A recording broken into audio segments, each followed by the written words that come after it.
అందరికీ నమస్కారం. నేను మీ రాజీవ్ రెడ్డి, వైఎస్ఆర్ కాంగ్రెస్ పార్టీ ప్రకాశం జిల్లా. ఈరోజు నేను ముఖ్యంగా మాట్లాడదలుచుకుంది ఏంటంటే హింసా రాజకీయాలపై మాట్లాడదామని మీ ముందుకు రావడం జరిగింది. ఎందుకంటే నిన్నగాక మొన్న పల్నాడులో జరిగినటువంటి హత్యా రాజకీయాలపై మాట్లాడదామని మీ ముందుకు రావడం జరిగింది.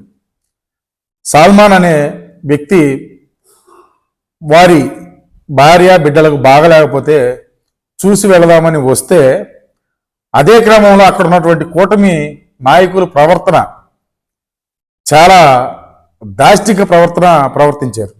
రాడ్లతో కర్రలతో కొట్టి వారు చేసినటువంటి హింసా రాజకీయంలో అతను బలైపోయాడు.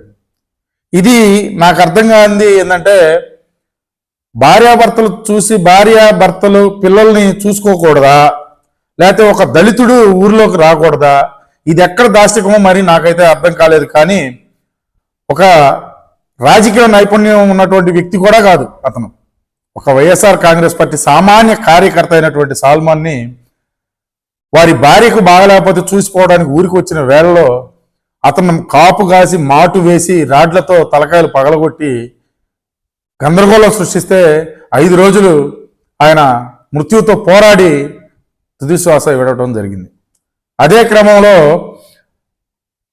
పోలీసులు కూడా ఏమీ చేయలేని పరిస్థితిలో ఉండిపోయి అక్కడ పరామర్శకు వెళ్తున్నటువంటి వైఎస్ఆర్ కాంగ్రెస్ పార్టీ నాయకులను అడ్డుకోవటం చాలా అమానుషమైనటువంటి ఘటనని అభివర్ణిస్తూ ఈ రాష్ట్రంలో అంబేద్కర్ రాజ్యాంగం అనేది నడవటం లేదు. కేవలం రెడ్ బుక్ రాజ్యాంగాన్ని నడుపుకుంటూ వారికి కావాల్సినవి అన్ని దోచుకో తినుకో పంచుకో అనే విధంగా నడుస్తున్నటువంటి కూటమి నాయకులు ఈ రాష్ట్రాన్ని ఏ పక్కకు తీసుకుపోతున్నారో కూడా అర్థం కాని పరిస్థితిలో ఉన్నటువంటి ఆంధ్ర రాష్ట్ర పరిస్థితి చూస్తూ ఉన్నాం ఈరోజు. అదేవిధంగా పోలీసు వారు కూడా ఆ చనిపోయిన వ్యక్తిపైనే ఎఫ్ఐఆర్ నమోదు చేయటం ఇక్కడ గమనార్హం.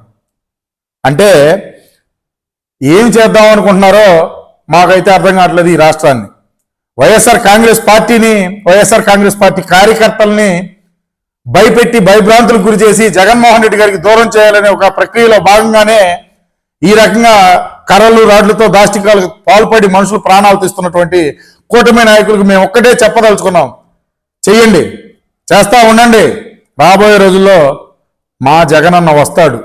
2.0తో మీ రెడ్ బుక్ రాజ్యాంగానికి సరైన సమాధానం ఇస్తామని తెలియచేస్తూ మీరు చేసేటటువంటి ఈ ప్రక్రియ మంచి ప్రక్రియ కాదు అని ఆపుకొని మీరు చేయాల్సింది, మీకు అధికారం ఇచ్చింది ప్రజలకు మంచి చేస్తారనే ఉద్దేశంతో తప్పితే వైఎస్ఆర్ కాంగ్రెస్ పార్టీని అనగదొక్కాలి, వైఎస్ఆర్ కాంగ్రెస్ పార్టీ కార్యకర్తలు చంపివేయాలనే నెపంతో నడుస్తున్నటువంటి మీ కూటమి ప్రభుత్వానికి మరలా హెచ్చరిస్తున్నాం. వైఎస్ఆర్ కాంగ్రెస్ పార్టీ భయపడదు.